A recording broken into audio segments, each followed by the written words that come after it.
Well, names are fantastically important to me. I mean, I take enormous trouble naming characters, even the most minor ones that are only on for a page. I think about their names, but it's more to do with making them seem real. I think if you know the perfectly good names like Sally Brown or Martin Foster don't do much work on the page, and actually many people have quite strange names or slightly euphonious names or odd names. And so it seems to me as a writer to give you, if you give your character the right name, then he or she's already beginning to live a little. And in the case of Lysander Reef, he's the son of an actor, so the echo of the Lysander in the Midsummer Night's Dream is apt. Lysander was also a Spartan general, so you can exploit that avenue if you feel like it. Reef is a pun, you know.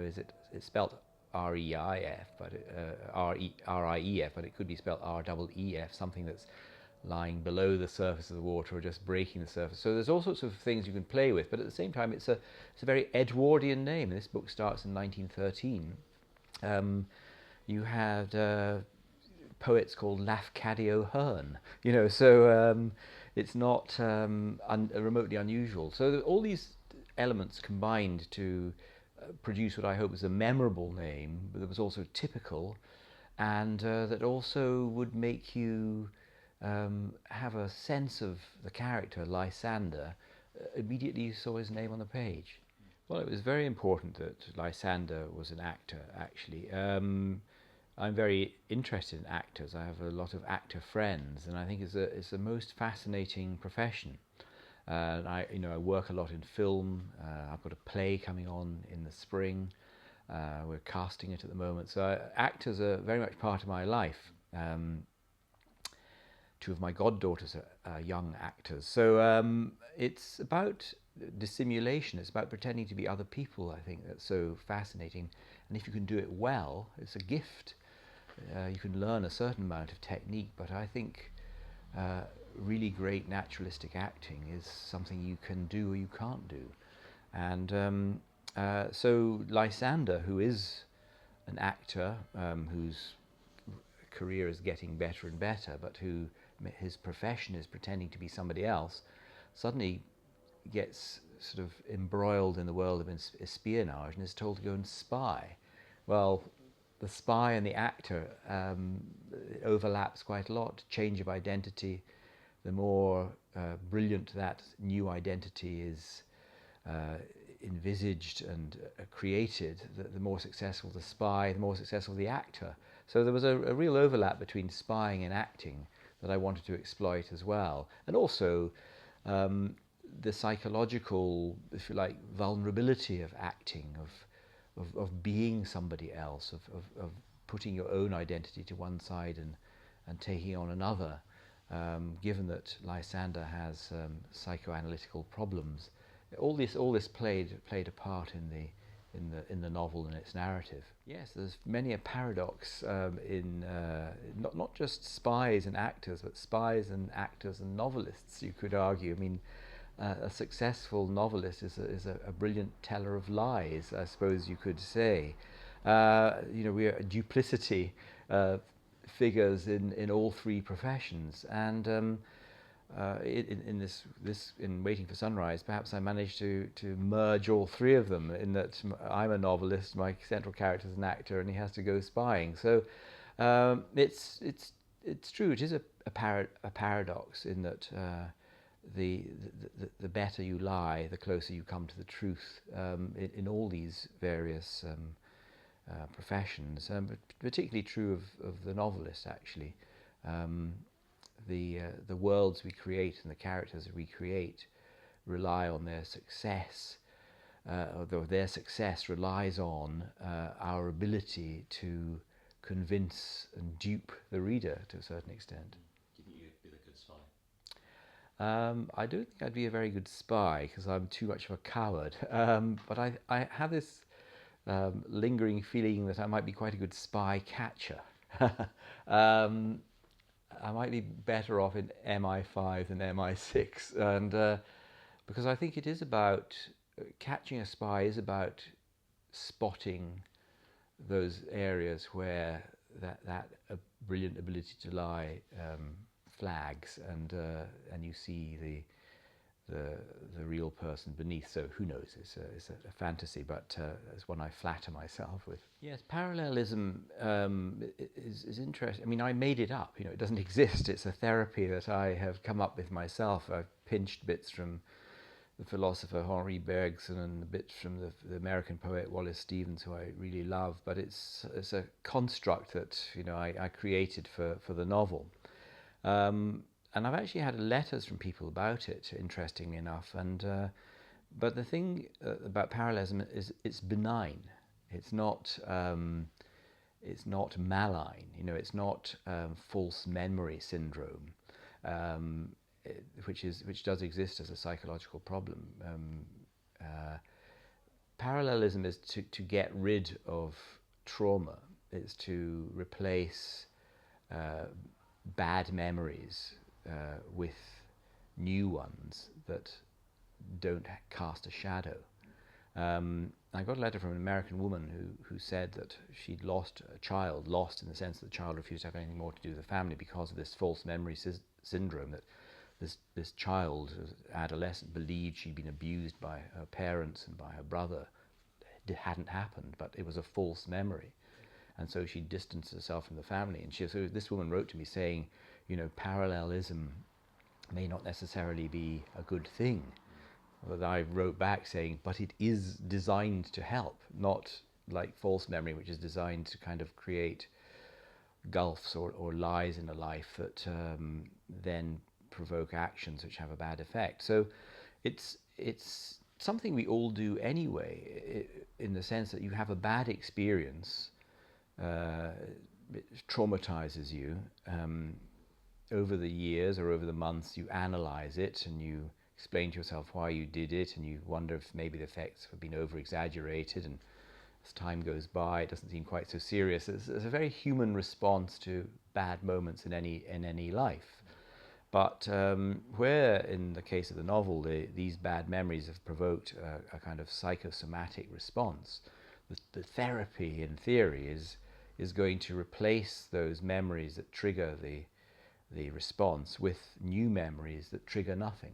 So it seems to me that my defense is absolute. Parallelism is a force for good.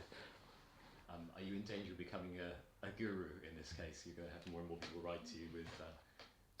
Well, I don't know. I thought I once was explaining parallelism to somebody, and another American woman, in fact, she was nodding, saying, "Yes, that could work for me." So I sort of thought, yes, if the bottom falls out of the novel writing life, I can set up my shingle as a psychotherapist practicing parallelism. But no, I think this is one of the charms and perhaps one of the perils of writing fiction. And the more convincing your complete work of invention is, the more it may come back to haunt you. It's a bit like my invented painter Nat Tate. I created this non-existent person, but I've been living with the so-and-so for 14 years now, and he won't go away. He's my Frankenstein's monster. So I'm a little bit concerned that I'll be getting letters about parallelism for the rest of my life, but who knows?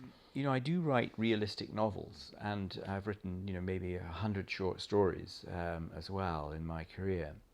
And even though I'm a realistic writer, I do fool around with the narratives. I do fracture narratives, and I have done it since day one. So my very earliest short stories are in a sense experimental.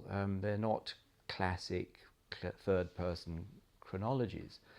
And even something like Waiting for Sunrise, which is on one level a kind of John Buchan-esque adventure and spy novel, but on another level it is about identity and about truth and duplicity.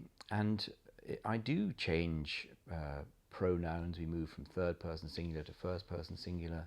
We get what looks like extracts of a play script instead of straightforward prose. There are 5 poems in the novel, for God's sake. Not one reviewer ever mentioned that fact. I mean, how many spy novels have you read with 5 poems in them? So there's a sense in which always in my fiction, I'm a solidly realistic novelist, but I'm always experimenting and playing with the form insofar as the material allows me to do it. And as I say, I've been doing it all my writing life, but it's very seldom been remarked on, and it doesn't bother me. I mean, I will carry on doing it, but I do stretch the form as much as I can. I do exploit the massive generosity of the novel. You can do anything in the novel, and so I take that, advisedly. And it seemed to me that Lysander, as an amateur poet, was going to contribute to the sense in which this novel is also about becoming modern, about how we became, sometime between 1914 and 1918, the 20th century began. And you can see that exemplified in the 5 poems that Lysander writes. They start off as solid, rhyming, metered Georgian verse, and you end up with fragmented sub-T.S. Eliot impressionism. And that's the journey we went on as individuals through the trauma of the First World War and the arrival of modernism. So it all plays a part to my bigger themes. But it's funny how people often don't notice all this stuff is going on as well. Well, I don't mind the genre tag. It's a shorthand. Can be a useful pigeonhole. I've always gone to genre and cherry-picked ingredients that serve my purpose. My novel Blue Afternoon it's a love story, but it's also a serial killer mystery. Armadillo, my novel, is a kind of sort of financial conspiracy thriller novel as well. Because I'm a realistic novelist and I tell a story, I need a kind of motor, a dynamo to propel my narrative. And very often I'll go to a genre to give me that motor. But to extend the metaphor around that, I construct my elaborate, fantastical automobile. And Waiting for Sunrise is no exception. It's a classic, at one level, it's a classic instance of a Edwardian young gentleman abroad, gets into difficulties, has adventures, the classic setup of a Buchan or Somerset Maugham. But there are many, many layers to the novel that I exploit. But I'm not remotely, wary or unhappy with those terms being attached to my novels, because I, consciously go to genre to help me out from time to time. But one of the great attractions of spy fiction, and this is why I think many so-called literary novelists have written spy novels, is that you get the framework of action, danger, jeopardy, duplicity, betrayal, etc., etc. But these big abstract nouns, apply to all of the most serious fiction, and so one can have one's cake and eat it. That's the attraction. You can write something that somebody can read in 6 hours without putting down and think, "Wow, what a roller coaster!" But at the same time, if you want to pick it apart and analyze it in a seminar, you can.